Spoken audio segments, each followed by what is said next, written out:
All right, let us do my end of the year series wrap up. And it's very windy outside. So it's just going to be what it's going to be.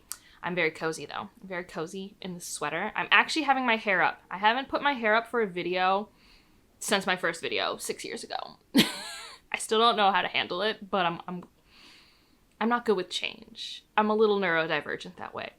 But let's get into it. I have finished 9 series last year. I caught up with 7. I continued 3, and I started 7, and I have 3 probable DNFs. So let's start with the DNFs. Work our way up. DNFs. Memory, Sorrow, and Thorn. I'm sure this is a shock to no one. I read the first 2 books in this series. The second book was much better for me than the first book, but not nearly good enough for me to read a third book that is the length of the first 2 books together. No.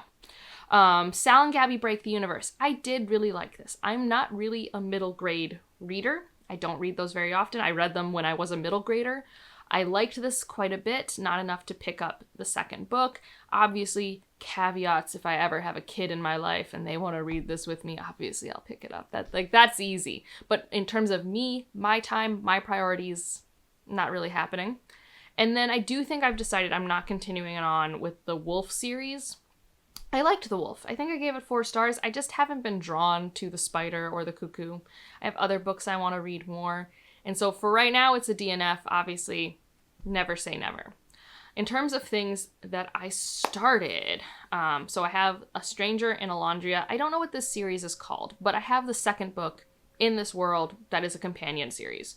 So this is one I will want to get to. I do know that the second book is, I think, a huge source of inspiration for a lot of my favorite authors. So just from an intellectual curiosity, I'm excited to get to it.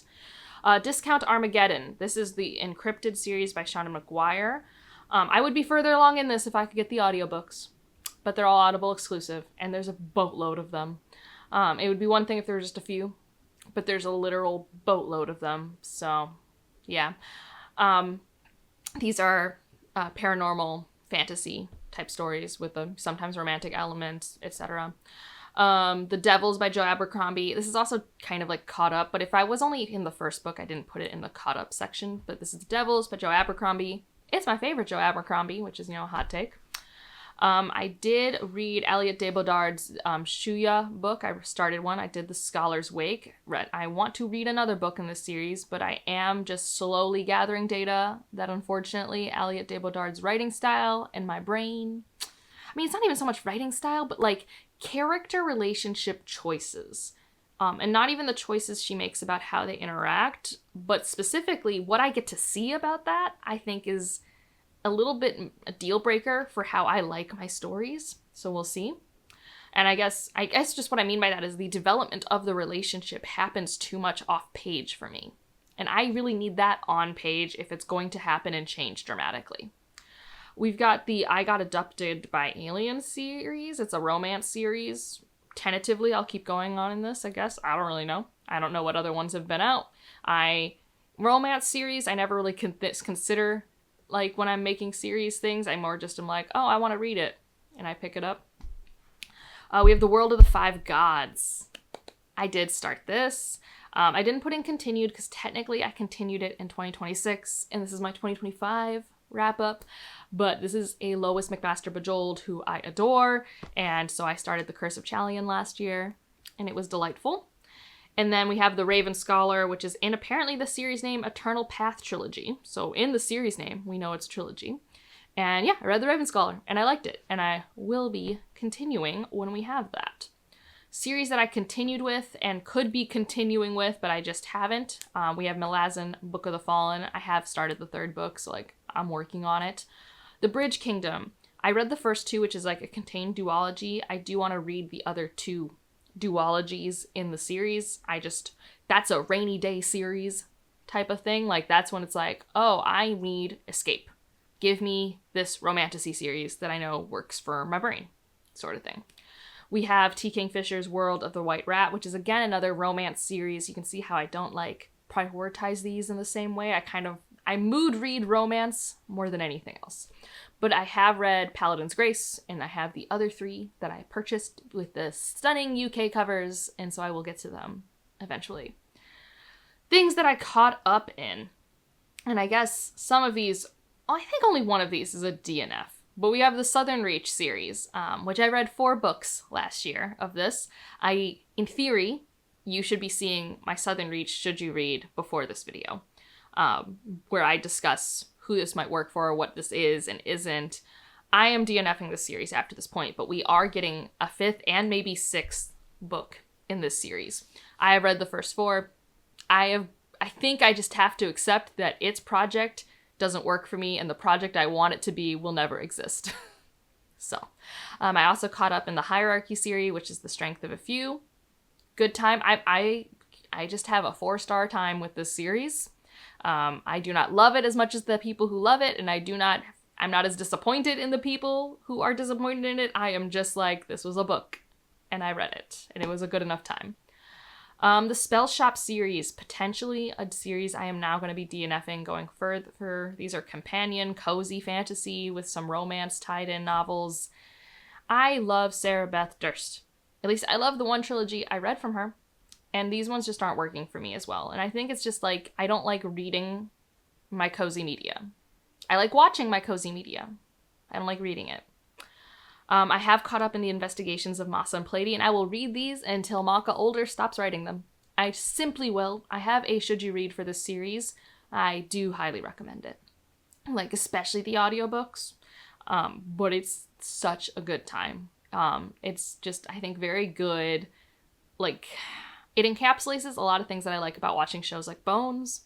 It has really awesome sci-fi world building. It kind of has a cozy quality because no one's struggling for resources, so if you need the escapism of like, oh, everyone just has a place to live and food and you can get tea anytime. Like, there are stressors, but the stressors aren't, am I able to exist?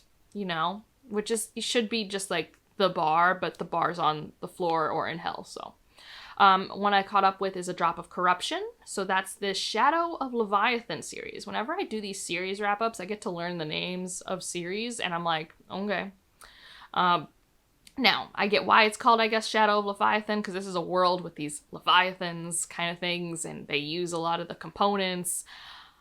They are mostly just mystery books, murder mystery books. I think this is like one of the classic, like, this is an impossible job, how did they do it type of thing, and we have a Watson and Holmes type character in their dynamics, and it's been good for me. I liked this one because it felt like it had higher in-world stakes than the first book. And I felt like our main character had a tiny bit more agency and wasn't as, like, whiny about it. So, next up is the Kystrom Chronicles, which we were just guaranteed the 3rd book, which we need. Like, I think the series could go longer than that, but it's, I think mostly, like, a UK author through Solaris, and they don't publish it, like, market it well here in the United States. I don't know why. The first book is, like, an amazing sci-fi horror found family situation.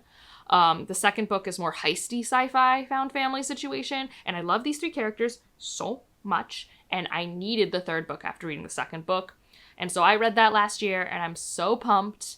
I will say the audio narrators change between books 1 and 2, and not for the better, but it's still, like, in terms of the content of the books, amazing, so much fun.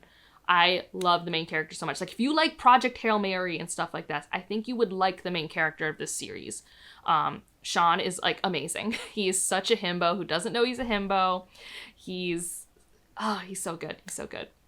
And I love Lantern Eyes, and I love Indigo. The fact that I remember their names, okay, she'll tell you. And then I did catch up in, it's called the Empyrean, which is the 4th Wing series. And I do have a should you read for that series on the channel as well. It's one of my most watched should you reads. And I come at it from the perspective of someone who doesn't really read romantasy as a genre and what I do and don't like about it. Okay, so then things that I have finished. And like I said, I finished 9 of them. 2 of them are romance things. So I think I went looking. Bride and Mate, they're a duology and they're done.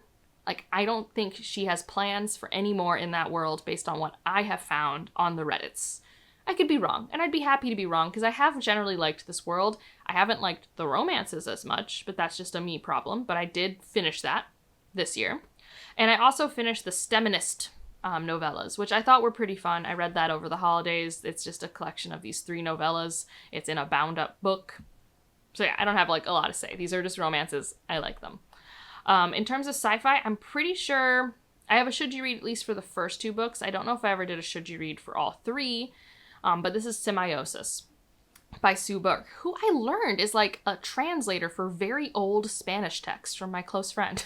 Like, my close friend in real life went to see Sue Burke in, like, the real world and, like, talked to her about her translations, and did end up reading Semiosis, and I didn't know that. And I got a coworker to read Semiosis, and she loved it, because I'm like, come on, you love plants, and this is, like, one of the coolest plant sci-fis. Like, it's so cool. I think the tension in the first book is so good. It definitely has generational jumps. It's short.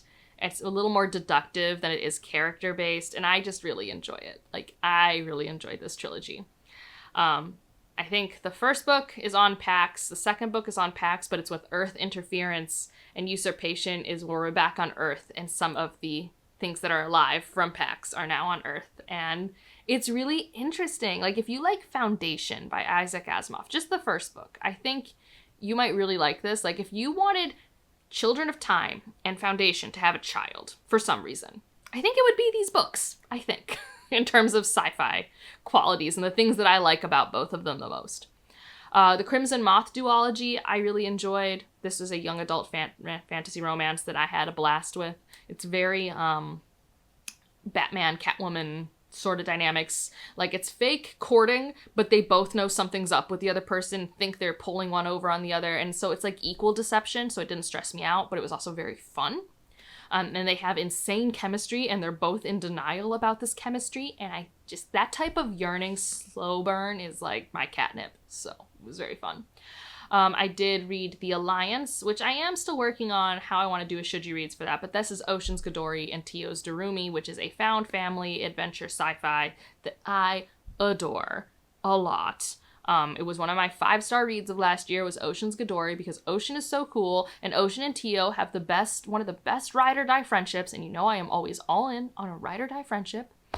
And yeah, if you want adventure science fiction with great character work and like strong relationship development, I think the Alliance duology is really good, and it's a duology.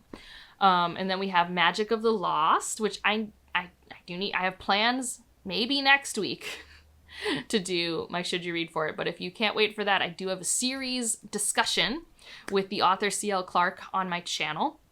But Magic of the Lost was The Unbroken, which is still one of my favorite books of all time, and it ended with The Sovereign this year, and I did a reread, and I finished it, and it stuck the landing, and it's so good. It is so good. So if you're someone who's been waiting, it's done. Go read it. It's great. Nominate it for the Hugos, you know? Do the things. We then have the Convergence Saga, which definitely probably won't make it on the Hugos ballot, but it's on my Hugos ballot. Like, I already know. But this is a series that I have a should you reads for, and I have an author interview for. There are 3 books, but I think there are 4 books in the series, and it ended with A Ruin Great and Free, I believe, this year, and it's just, it is such a fun time. And fun and stressful, and honestly probably more important now than ever. Like, if you want to read a book that really imagines how groups come together to work towards a common cause while the world is disruptive and going through change, I think this is like really valuable, like speculative fiction. It talks a lot about co-ops. It's about a world where monsters always lived on their half, like classic urban fantasy. We have always had magical forces and non-magical forces, but the non-magical forces never knew about the magical. And then it's about what happens when everyone finds out. And it's from the perspective of the humans, from the monsters, from higher powers. It's very good. It's very good. I reread His Dark Materials. Still one of my favorite series of all time. Not much more to say about that. I never know if I should do a should you read for His Dark Materials. It both feels like it's so classic, everyone should just know that they should read it. But also it's not as classic or zeitgeisty as Lord of the Rings or Harry Potter or even Narnia or something like that. So I never know. If there's interest, I guess maybe. But then my, big finisher of the year, which I do, of course, have a should you read for, is The Verkosigan Saga by Lois McMaster Bujold. Oh, I love this series. Oh, it's so good. It's like 16-ish works in it. Maybe it's more, maybe it's less. It's around 16. I don't know. It's a great time. It's fairly episodic at the start for sure. And even at its most, it's like, oh no, I want to read these 2 books back to back. Like, It's not a truly like, oh my gosh, I have to read one a month or else I'm going to forget everything. Like, it's not that type of series. And I always say, if you want to know my, official recommendation for starting place, it's Shards of Honor. But I do go into my should you read into different jumping in points based off your tastes and what you might want, because there are many types of science fiction you will find in the Verkosigan saga. If you want a more adventurous book, if you want a more domestic book, if you want a more sci-fi idea type book, it really has everything, and I think it's done exceptionally well. Bejeweled is just such a good author in terms of character work, world building, balancing lighthearted moments with heavy moments. I really think she does things so effortlessly that it's just hard to even notice that you should be giving her credit for everything she's doing. But yeah, it was a really good year of series for me. I'm a big series reader, so it's really nice to know that like a lot of the things that I finished were really big hits, because I did have some things that were not as big of a hit, but it is good to know that I feel like I did balance myself more towards success than not. How are your series this year? What are your plans for the upcoming year? I'll check in March about what I have started this first quarter, and then we'll talk about more strict plans for the next quarter. Like, I thought about putting the TBR in this one, but I think I'm just going to let the chips fall where they may, and we'll be more intentional in the second quarter of the year based off whatever I do or don't do in this first quarter. And if you just want to leave an emoji to let me know you're here, I don't know. I guess Verkosigan spaceship. I had a lot of good sci-fi things, so yeah, leave a spaceship. And otherwise, like if you liked it, subscribe if you want to, and I'll see you in the next one. Bye.